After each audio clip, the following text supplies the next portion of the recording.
Sir, ಈಗ ನಿಮ್ಮ ಶಾಸಕರೇ 30ಕ್ಕೂ ಹೆಚ್ಚು ಜನ ದೆಹಲಿಗೆ ಹೋಗ್ಬಿಟ್ಟು ನಮ್ಗೆ ಸಚಿವ ಸ್ಥಾನ ಕೊಡಬೇಕು ಅಂತ ಕೇಳ್ತಿದ್ದಾರೆ. ಪಕ್ಷದಲ್ಲಿ ಹಂಗಾದ್ರೆ ಎಲ್ಲವೂ ಸರಿ ಇಲ್ವಾ? ಯಾಕೆ ಈ ರೀತಿ ಭಿನ್ನಮತೀಯ ಚಟುವಟಿಕೆಗಳು? ಎಲ್ರಿಗೂ ಕೇಳ್ತಕ್ಕಂಥ ಹಕ್ಕಿದೆ ಅಂತ ಹೋಗಿ ಕೇಳ್ತಾರೆ. ಕೇಳಿದ ತಕ್ಷಣ ಎಲ್ಲ ಮಾಡಬಲ್ಲ. ಅವರ ಅಭಿಪ್ರಾಯನ ವ್ಯಕ್ತಪಡಿಸೋದಕ್ಕೋಸ್ಕರ ಹೋಗಿದ್ದಾರೆ. ಹೈಕಮಾಂಡ್ನ ಭೇಟಿ ಮಾಡಿ ರೀಶಫಲ್ ಮಾಡಿ ಬೇಗ ನಮಗೆ ಅವಕಾಶ ಮಾಡಿಕೊಡಿ, ಇನ್ನಿರೋದೇ 2 ವರ್ಷ ಅಂತೇಳಿ ಕೇಳಕ್ಕೆ ತಪ್ಪೇನಿದೆ ಅದರಲ್ಲಿ. ಎಲ್ರಿಗೂ ಕೇಳೋವಂಥ ಹಕ್ಕಿದೆ. ಪ್ರಜಾಪ್ರಭುತ್ವದ ವ್ಯವಸ್ಥೆಯಲ್ಲಿ ಪ್ರತಿಯೊಬ್ಬರಿಗೂ ಕೂಡ ವಾಕ್ ಸ್ವಾತಂತ್ರ್ಯ ಇದೆ, ಕೇಳ್ತಕ್ಕಂಥ ಹಕ್ಕಿದೆ. ಅದನ್ನು ಹೋಗಿ ಅವರು ಮಾಡಲಿಕ್ಕೆ ಹೋಗಿದ್ದಾರೆ.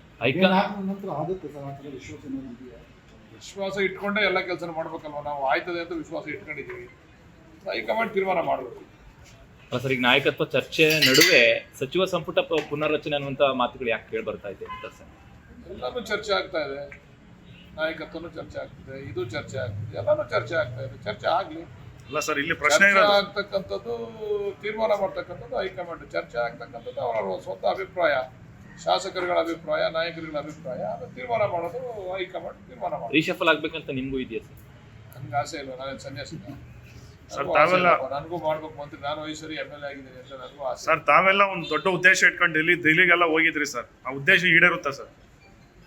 ನಾನೇ ಹೈಕಮಾಂಡ್ ಆಗಿದ್ರೆ ಹೇಳ್ಬಿಡಿ, ಹೇಳ್ತದೆ ಇಲ್ವ ಅಂತ. ನಾನು ಹೈಕಮಾಂಡ್ ಅಲ್ವಲ್ಲ ಸರ್.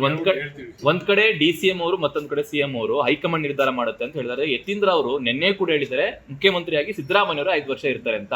ಹಾಗಾದ್ರೆ ಯತೀಂದ್ರ ಅವರಿಗೆ ಪಕ್ಷದ ಶಿಸ್ತು ಅನ್ವಯ ಆಗಲ್ವಾ? ಏನ್ ಕತೆ ಅನ್ನುವಂಥದ್ದು ಹೈಕಮಾಂಡ್ ಅವ್ರು ತೀರ್ಮಾನ ಮಾಡ್ಬೇಕು. ಆ ವಿಚಾರ ನಾವು ಮಾತಾಡ್ತಕ್ಕಂಥದ್ದು ಸೂಕ್ತನೂ ಅಲ್ಲ, ಸಂದರ್ಭನೂ ಅಲ್ಲ. ಯಾರು ಕೂಡ ಪಕ್ಷಕ್ಕಿಂತ ದೊಡ್ಡವರಲ್ಲ. ಪಕ್ಷದ ಅಣತೆ ಅಂತ ಎಲ್ಲರೂ ಕೂಡ ನಡ್ಕೋಬೇಕು. ಅವ್ರು ಯಾಕೆ ಹೇಳೋರು ಅಂತ ಗೊತ್ತಿಲ್ಲ. ಅದ್ರ ಬಗ್ಗೆ ಹೈಕಮಾಂಡ್ ಸೂಕ್ತ. ಪದೇ ಹೇಳ್ತಾನೆ ಇದ್ದಾರೆ ಸರ್. ಪದೇ ಹೇಳ್ತಾ ಇರ್ತಾರೆ ಸಿದ್ದರಾಮಯ್ಯನವರು ಈ ವಿಚಾರನ ಮತ್ತೆ ಮಾತಾಡಲೇಬೇಡಿ ಅಂತ ಮಾಧ್ಯಮಗಳ ಮೇಲೆ ಸಿಟ್ಟಾಗ್ತಾರೆ. ಆದ್ರೆ ಯತೀಂದ್ರ ಅವ್ರ ಬಾಯಿನ ಮಾತ್ರ ಮುಚ್ಚಕ್ಕಾಗ್ತಾ ಇಲ್ಲ. ಪದೇ ಯತೀಂದ್ರ ಸನ್ಮಾನ್ಯ ಮುಖ್ಯಮಂತ್ರಿಗಳನ್ನೇ ಕೇಳಬೇಕು. ಈಗ ನಿಮ್ಮ ಸ್ನೇಹಿತರು ಜಮೀರ್ ಅಹಮದ್ ವಿರುದ್ಧ ಕ್ರಮ ಆಗ್ಬೇಕು ಅನ್ನುವಂತ ಒತ್ತಡ ಏರ್ತಾ ಇದ್ದಾರೆ. ಯಾತಕ್ಕೋಸ್ಕರ ಕ್ರಮ ಆಗ್ಬೇಕು, ಏನು ವಿಚಾರ ಏನು ನನಗೆ ಗೊತ್ತಿಲ್ಲ. ಸಂಪೂರ್ಣವಾದಂಥ ವಿಚಾರ ನನಗೆ ಗೊತ್ತಿಲ್ಲ. ನಾನು ಒಂದಂತೂ ಹೇಳಿಕ್ ಸತ್ಯ, ಪಕ್ಷಕ್ಕಿಂತ ದೊಡ್ಡವರು ಯಾರು ಇಲ್ಲ. ಪಕ್ಷದ ವಿರುದ್ಧವಾಗಿ ನಡ್ತಕ್ಕಂಥವ್ರು ಎಲ್ರಿಗೂ, ಅದು ಸಿದ್ದರಾಮಯ್ಯನವ್ರು ಇರ್ಬೋದು, ಅದು DK ಶಿವಕುಮಾರ್ ಇರ್ಬೋದು, ಅದು ಜಮೀರ್ ಇರ್ಬೋದು, ಬಾಲಕೃಷ್ಣ ಇರ್ಬೋದು. ಯಾರೇ ಪಕ್ಷದ ವಿರುದ್ಧ, ಪಕ್ಷದ ಬೆಳವಣಿಗೆಗೆ ಅಡಚಣೆ ಮಾಡ್ತಕ್ಕಂಥ ಕೆಲಸ ಮಾಡಿದ್ರೆ ಎಲ್ಲರ ಮೇಲೂ ಕ್ರಮ ತಗೊಂಡಿದೆ. ದಾವಣಗೆರೆಯಲ್ಲಿ ಠಿಕಾಣಿ ಬಿಡಿದ್ರಿ. ಆ ತರದ್ದು ಏನಾದ್ರು ಬೆಳವಣಿಗೆಗಳು ಆಂತರಿಕವಾಗಿ ನಾವು ಅವರು ಅಲ್ಪಸಂಖ್ಯಾತರ ಕಡೆ ನಾವು ಪ್ರಚಾರ ಮಾಡಲಿಲ್ಲ. ನಮಗೆ ಆಗಿರ್ತಕ್ಕಂಥ ಜಾಗನೇ ಬೇರೆ ಇತ್ತು. ನಮ್ಗೆ 5 ಬೂತ್ ಬೇರೆ ಪಂಚಾಯತಿ ಜವಾಬ್ದಾರಿ ಕೊಟ್ಟಿದ್ರು. ಶಿರ್ಮಗೊಂಡನಹಳ್ಳಿ ಪಂಚಾಯತಿ ಜವಾಬ್ದಾರಿ. ಇಲ್ಲಿ ಗೊಂದಲ ಆಗಿರೋದು ಅಲ್ಪಸಂಖ್ಯಾತರದಲ್ವಾ? ಅದಕ್ಕೆ ಅಲ್ಪಸಂಖ್ಯಾತರ ಟಾರ್ಗೆಟ್ ಅಲ್ಲ, ಸಮಸ್ಯೆ ಬಂದಿದೆ, ಅದಕ್ಕೆ ಪರಿಹಾರ ಹುಡುಕ್ಬೇಕಷ್ಟೇ. ತನ್ವೀರ್ ಸೇಠ್ ಹೇಳಿದರೆ ಅಲ್ಪಸಂಖ್ಯಾತರನ್ನು ಒಡೆಯ ಅಂತ ಸಂಶಯ ಮೂಡ್ತಾ ಇದೆ.